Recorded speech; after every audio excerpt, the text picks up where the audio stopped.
Hello everyone. Economics के प्रति समर्पित इस यूट्यूब चैनल में आप सभी का दोबारा से स्वागत है। लास्ट के कुछ वीडियोज में हमने देखा था कि अर्थशास्त्र की प्रकृति तथा विषय क्षेत्र के बारे में हमने एक ब्रीफ अध्ययन किया था। आज के इस वीडियो में हम अर्थशास्त्र के विषय तथा प्रकृति के एक समरी के रूप में अध्ययन कर लेते हैं कि ये ओवरऑल कहना क्या चाह रहा है, इसमें क्या है। तो सबसे पहले हमने देखा था कि जो अर्थशास्त्र का परिचय देते हुए उन्होंने कहा कि इसमें तीन बातों का क्षेत्र में जो इन्होंने कहा था कि इसमें तीन बातों का अध्ययन किया जाता है। पहला अर्थशास्त्र की विषय सामग्री, अर्थशास्त्र की प्रकृति तथा अर्थशास्त्र की सीमाएं। तो इस चैप्टर में हमने इन तीनों चीज़ों के बारे में अध्ययन किया है कि जो अर्थशास्त्र की विषय सामग्री क्या क्या है, अर्थशास्त्र की प्रकृति हमारी क्या है और अर्थशास्त्र की जो लिमिटेशंस या सीमाएं हैं वो क्या है। सबसे पहले हम देखते हैं जो अर्थशास्त्र की विषय सामग्री है, उसमें हमने देखा था कि अरस्तु ने इसको राज्य तथा ग्रेका का, एडम स्मिथ ने धन से संबंधित का, मार्शल ने कल्याण से संबंधित का, रॉबिन्स ने दुर्लभता से संबंधित का और सैमुअलसन ने आर्थिक क्रियाएं, आर्थिक प्रणाली और आर्थिक नीतियों से संबंधित कहा। तो जो सैमुअलसन ने जो आर्थिक क्रियाएं कही थी, आर्थिक क्रियाओं को दो पार्ट्स में उसने कहा था कि इसमें आर्थिक क्रियाओं के प्रकार तथा आर्थिक क्रियाओं के उद्देश्यों के बारे में देखा जाता है। अब जो आर्थिक क्रियाएं हैं उसको भी इसने तीन पार्ट्स में डिवाइड कर दिया: उपभोग, उत्पादन, विनिमय। अब उपभोग के बारे में हम पढ़ चुके हैं, उत्पादन के बारे में भी हम देख चुके हैं। उत्पादन में भूमि, श्रम, पूंजी, उद्यमी और संगठन। कि कोई भी फैक्ट्री अगर उत्पादित कर रहे हैं, किसी वस्तु का उत्पादन करना है, तो हमें सबसे पहले भूमि की तो जरूरत है ही। बिना श्रम के हम कुछ नहीं कर सकते। अगर हमारे पास पैसा ही नहीं तो फैक्ट्री लगा के क्या करेंगे। और फैक्ट्री में पैसा लगाने वाला उद्यमी भी होना चाहिए, एक संगठन होना चाहिए। फिर विनिमय में हमने देखा था कि वस्तु कीमत निर्धारण की, जो वस्तुओं की कीमत का निर्धारण किया जाता है और साधन की कीमत का निर्धारण किया जाता है। साधनों में यही कि भूमि को लगान मिल रहा है, श्रम को मजदूरी मिल रही है, पूंजी को ब्याज मिल रहा है, उद्यमी को लाभ मिल रहा है। फिर हमने देखा था कि जो आर्थिक क्रियाओं के उद्देश्य हैं वो भी दो तरीके के हैं कि पहला तो साधनों का उचित बंटवारा होना चाहिए और जो साधनों का उचित बंटवारा करा है उनका पूर्ण उपयोग भी होना चाहिए। जो साधनों का उचित बंटवारा है वो है व्यष्टि अर्थशास्त्र से संबंधित है और जो साधनों का पूर्ण उपयोग है वह समष्टि अर्थशास्त्र से संबंधित है। व्यष्टि अर्थशास्त्र एक इकोनॉमिक्स का अगर छोटे रूप में अध्ययन करते हैं, एक व्यक्ति का अध्ययन कर रहे हैं, एक घर का अध्ययन कर रहे हैं, एक फैक्ट्री का अध्ययन कर रहे हैं, तो वह व्यष्टि अर्थशास्त्र में किया जाता है। और अगर हम संपूर्ण इकोनॉमी का अगर अध्ययन कर रहे हैं तो उसका एक समष्टि अर्थशास्त्र में उसका अध्ययन किया जाता है।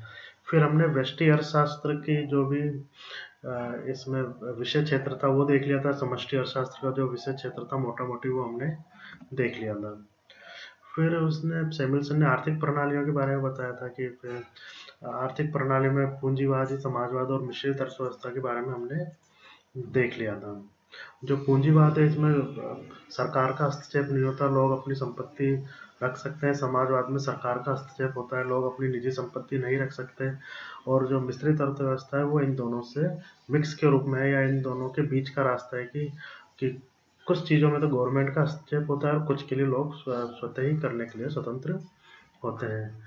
फिर हमने देखा था आर्थिक नीतियाँ की कई प्रकार की जो इकोनॉमिक समस्याएं उत्पन्न हो जाती हैं उनसे संबंधित जो नीतियाँ बनाई जाती हैं उन समस्याओं के समाधान के लिए वो आर्थिक नीतियाँ कहलाती है। इसमें हमने मौद्रिक नीति, राजस्व नीति, कीमत नीति, आर्थिक योजना, अंतर्राष्ट्रीय तरलता संबंधित नीति आदि के बारे में इसमें अध्ययन किया जाता है। फिर इसके बाद की वीडियो में हमने देखा था कि जो अर्थशास्त्र की प्रकृति है, कि अर्थशास्त्र की प्रकृति क्या है, कि यह किस तरीके का है, ये आर्ट्स है, साइंस है, साइंस में भी है तो वास्तविक विज्ञान है, आदर्शात्मक विज्ञान है, इसके बारे में हमने अध्ययन किया था। तो सबसे पहले हमने ये प्रूफ कर दिया था कि हाँ भाई इकोनॉमिक्स एक साइंस है क्योंकि इसमें तथ्यों का क्रमबद्ध तरीके से संग्रह किया जाता है, वर्गीकरण किया जाता है और विश्लेषण किया जाता है। और साइंस में भी एक प्रकार का सोशल साइंस है, ये हमने देख लिया था। फिर उसके बाद हमने देखना चाहा कि हाँ भाई कि इकोनॉमिक्स पॉजिटिव साइंस है कि नॉर्मेटिव साइंस है, या हम कह सकते हैं वास्तविक विज्ञान है या आदर्शात्मक विज्ञान है।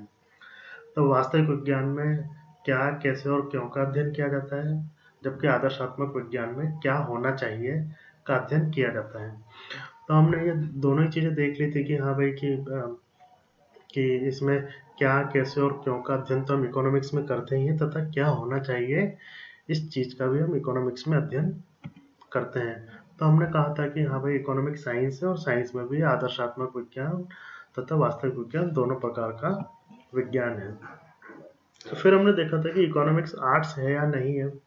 तो इकोनॉमिक्स में थियोरेटिकल रूप में भी हम इसमें अध्ययन करते हैं कुछ चीज़ों का, या किसी चीज़ का हम इसमें आर्थिक व्यवहार जो समस्याओं को सुलझाने के लिए भी हम इसमें कला के रूप में हमारे व्यवहारिक समस्याओं को सुलझाने में सहायक होता है।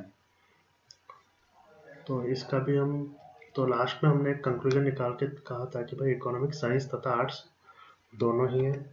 फिर इसके बाद में हमने अर्थशास्त्र की सीमाओं के बारे में अध्ययन किया था। तो इसमें सबसे पहले हमने देखा था कि इसमें केवल वास्तविक मनुष्य की क्रियाओं का अध्ययन किया जाता है, वास्तविक मनुष्य का अध्ययन किया जाता है।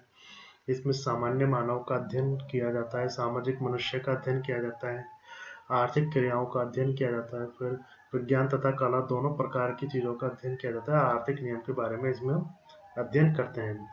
तो इस पूरे चैप्टर में हमने देखा कि जो अर्थशास्त्र की विषय सामग्री क्या है, उसकी प्रकृति क्या है तथा उसकी सीमाएं क्या है। तो आप इसको ढंग से देख लीजिएगा कि अर्थशास्त्र की विषय सामग्री, प्रकृति और सीमाएं, इसके ऊपर एक क्वेश्चन बन सकता है, थोड़ा ध्यान से देखिएगा। Okay, thank you.